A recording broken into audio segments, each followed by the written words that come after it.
салом мефиристам ба бинандаи азизи радиои озодӣ, онҳое ки дар субҳи барвақт бо мо ҳастанд, яъне дар озодӣ видеоканали мустақими радиои озодӣ дар ютуб моро тамошо мекунанд. Шалои Гулхоҷа ҳастам. Дар рӯзи сешанбе соати 7 субҳ дар хидмати шумо ва чанд хабари тозае дорам ки мехоҳам ҳамроҳ бо шумо ин хабарҳоро матраҳ кунам ва эътиминон дорам ки дар чанд дақиқа моро танҳо намегузоред, то ин ки шумо низ аз ин хабарҳои тоҷикистону ҷаҳон огаҳ бошед. Хуб, оғоз мекунам аз як хабаре ки фикр мекунам ба ҳаёти сокинони Тоҷикистон таъсири мустақим дорад. Аз нимаи моҳи октябри соли ҷорӣ дар кишвар нархи истифодаи об ҳам барои мардум ва ҳам барои ташкилоти ғайрибуҷавӣ боз боло меравад. Тибқи қарори шаҳрдори Душанбе аз 15 октябр аҳолии кишвар барои ҳар метри мукааби об бояд 10 дирам зиёдтар, яъне 49 дирам пардохт кунанд.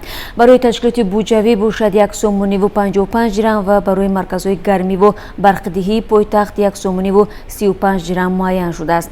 Рустами Эмомалӣ, шаҳрдори Душанбе, ҳадафи бозбинии нархи обу корез дар пойтахтро барои баландбардоштани сифати хизматрасонӣ ва ба пуррагӣ пӯшонидани хароҷоту таъмини рушди корхонаи воҳиди давлатии обу корези Душанбе маънӣ дод кардааст. ва рӯ меорам ба шимоли Тоҷикистон. Дар додгоҳи шаҳри Хуҷанд муҳокимаи як масъули ширкати фурӯши билети ҳавопаймоҳо шурӯъ шудааст ки ба фиреби муштариён ва гаронтар аз арзиши воқеӣ фурӯхтани билет муттаҳам мешавад. Бахтиёр Ғаниев, хазинадори ширкати Орион Трейдинг, билети ҳавопаймои хатсайри Москав-Хуҷандро ки 3000 сомонӣ нарх дошт, худсарона 3480 сомонӣ ва 3200 сомонӣ фурӯхтааст. моҳи август ду муштарӣ аз амалкарди ӯ ба мақомоти интизомӣ шикоят карданд ва Бахтиёр Ғаниев бар асоси даъвои онҳо боздошт шудааст. Билетҳои гарони ҳавопаймо яке аз масъалаҳои бисёр дарднок барои Тоҷикистон ва бахусус барои муҳоҷирон ба ҳисоб меравад, чун ҳар сол дар мавсими муҳоҷират дар баҳору тобистон қимати билети ҳавопаймоҳо ба Русия бисёр гарон мешавад. Танҳо дар маркази шаҳри Хуҷанд беш аз 10 ширкатҳои дохилӣ ва намояндагии ширкатҳои Русия билети ҳавопаймо мефурӯшанд ки яке аз онҳо Орион Трейдинг аст. Барои ҷинояте ки Бахтиёр Ғаниев ба он муттаҳам мешавад, яъне фиреби муштариён ба миқдори калон ҷаримаи бузург ва ҳадди аксар 2 соли зиндон пешбинӣ шудааст. Муштариён дар ҳоли алайҳи хазинадори ин ширкат Бахтиёр Ғаниеви 28 сола аз қиматфурӯшии билет шикоят бурданд ки имсол, яъне дар моҳи июл дар Тоҷикистон нархи билети ҳавопаймоҳо ба самти Москав ба таври бесобиқа қимат шуд. Бино ба арзёбии Бонки Миллӣ, моҳи июл нархи билети ҳавопаймоҳо якбора 47% ва қимати чиптаи Душанбе Москва 62% гарон шудааст. Масалан, нархи билети Хуҷанд Москав то 4500 сомонӣ муодили тахминан $480 боло рафт. Гаронии билети ҳавопаймоҳо аз Тоҷикистон ба Русия ва Туркия ва кишварҳои дигар ҷавонони тоҷикиро ки ба таҳсил мераванд водор мекунад роҳҳои наву арзонтарро биҷӯянд ва бо роҳҳои ҳавоии Ушу Қирғизистон ва Чимкенти Қазоқистон ё дар қатораи Тошкан сафар кунанд. Имсол бо боз шудани роҳи Узбекистон барои нақлиёти Тоҷикистон равои муҳоҷирони корӣ аз Хуҷанд ба Русия бо автобусҳо низ назар ба солҳои қаблӣ зиёдтар шудааст. ва дар шимоли Тоҷикистон мемонем. Шуруъ аз имрӯз ва то 21 сентябр дар ин минтақа машқҳои низомии муштараки зидди террористии қисмҳои ҳарбии Тоҷикистону Узбекистон баргузор мешавад. масъулини дафтари матбуоти Вазорати дифои Тоҷикистон гуфтанд ки машқҳои низомии муштарак бо ширкати ҳамаи сохторҳои қудратии ин кишварҳо сурат мегирад. Хабаргузории Интерфакс менависад ки қарор аст дар размоишгоҳи Чорухдарон ва ҳам тамрингоҳи Нурафшони вилояти Суғд ва аз ҷониби Тоҷикистон беш аз 500 ва ҷониби Узбекистон 100 низомиву техникаи ҳарбӣ истифода шавад. Вале як мутахассиси низомӣ гуфт ки дар таҷрибаи ташкили чунин тамринҳо маъмулан ҳазорҳо низомӣ ва даҳҳо техникаи ҳарбӣ истифода мешавад. мақомоти ҳарду ҷониб мегӯянд баъди оддӣ шудани равобити сиёсии Тоҷикистону Узбекистон бо ба сари қудрат омадани президент Шавкат Мирзиёев ҳамкориҳои низомии миёни ду кишвар ҳам тавсеа меёбад. ҳарду кишвар таъкид мекунанд ки таҳдидҳои амниятии созмону гурӯҳҳои ҷангӣ мисли Давлати Исломӣ, Толибон, Ҳаракати Исломии Узбекистон ва قاچاق مواد مخدر از خاک افغانستان ضرورت همکاری‌های نزدیکتر و هماهنگ شده را تقاضا می‌کنند. با اطلاع مقامات به ولایت سوخت متخصصان حربی ازبکستان سفر کردند که نقشه و زمینه‌های برگزاری تمرین‌های مشترک را تهیه خواهند کرد.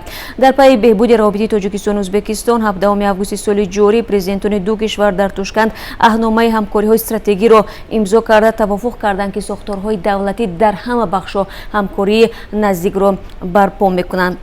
خب اکنون میرویم به جنوبی تاجیکستان. دادگاه ولایت ختلان بررسی پرونده پرسر و صدای معلمه مکتبی شماره 14 نویه شهر توز را خاتمه داده او را به 19 و شوهرش را به 17 سال زندان محکوم کرد. همسران در کشتار و سوءقصد به کشتار گناهکار شدند. مرافعه دادگاه معلمه و همسرش روز 14 سپتامبر در بینای دادگاه نویه شهر توز انجام شد.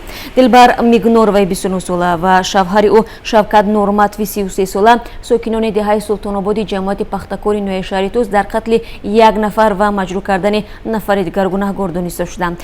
وکیل دفاع معلمه دلبر میگنور و شوهر او گفت که محکوم شده ها از حکم دادگاه راضی نیستند و به دادگاه بالایی شکایت میبرند.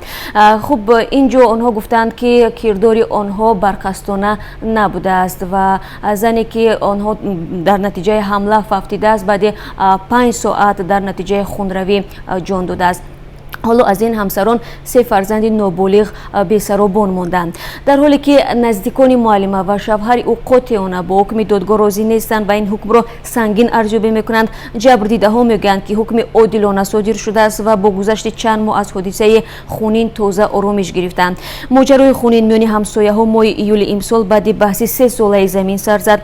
معلمه به تن نصیبه حسین و مادرش چند کورد زده است. در نتیجه مادر همسایه در بیمارستان جان داد. برخی دیگر نفران که از فوجای دهه سلطان آباد آگاه هستند میگویند اگر معلمه درآمد پولی کافی می‌داشت و به پرورش محصولات کشاورزی احتیاج نداشت، احساس خشم و عصبانیتش هم تا به درجه کشتار نمی‌رسید. و رو میارم به خبرهای جهانی.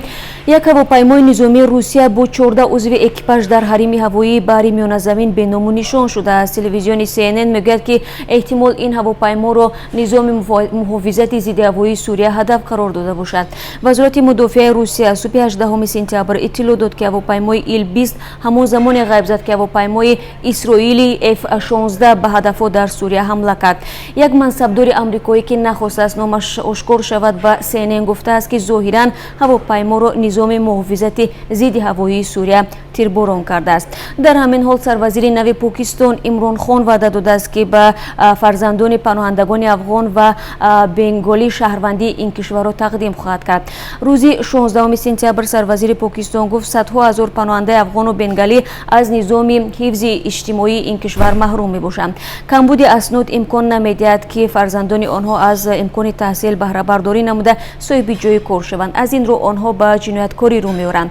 در پاکستان تخمینا 1,400,000 پناهنده افغان به سر میبرند. شماره تخمینی پناهندگان بنگالی به 250,000 نفر برابر است. سازمان ملل متحد از اظهارات عمران خان قدردانی کرده است.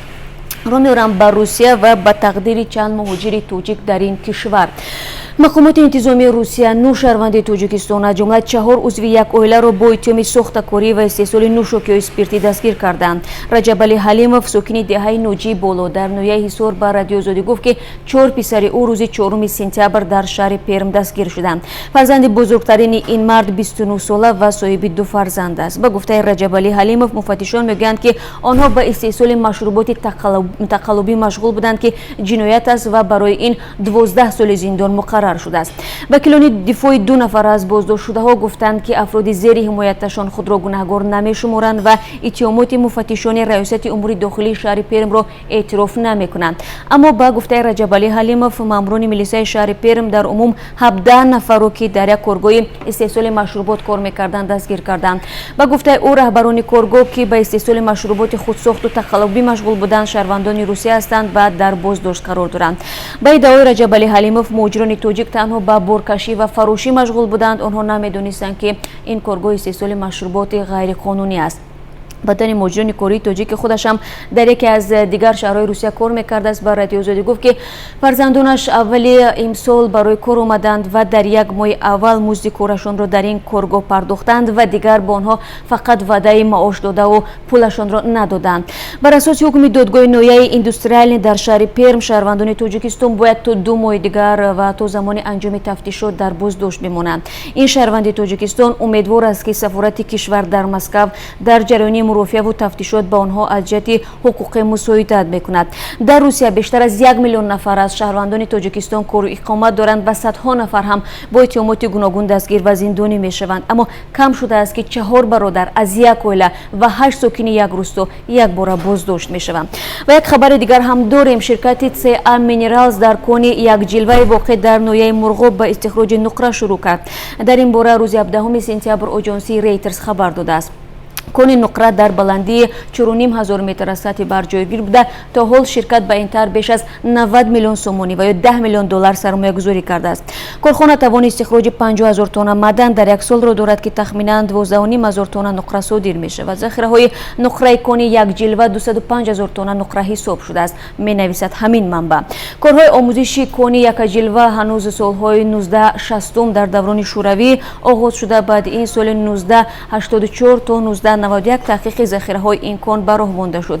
در دوره استقلالیت سال 2007 شرکت قزاقی CA مینرالز لیسانس یا اجازت نامه استخراج نقره را به دست آورد، ولی کار کارخانه تازه شروع شد و مهلت استخراج نقره در این کار 12.5 سال را تشکیل می‌دهد. و بیننده عزیز، این چند خبری بود که من تقریبا در 10 دقیقه برای شما ارائه کردم و با سپاس از هر یک شما از اون که صبح خود را با خبرهای رادیو آزادی و با من شعله خوجا شروع میکنید و من همه شما را بازم بعد از 3 ساعت دیگر در پخش مستقیم و با تقدیم خبرهای تازه منتظر میشوم و باوری دارم که ما را حتما همراهی خواهید کرد.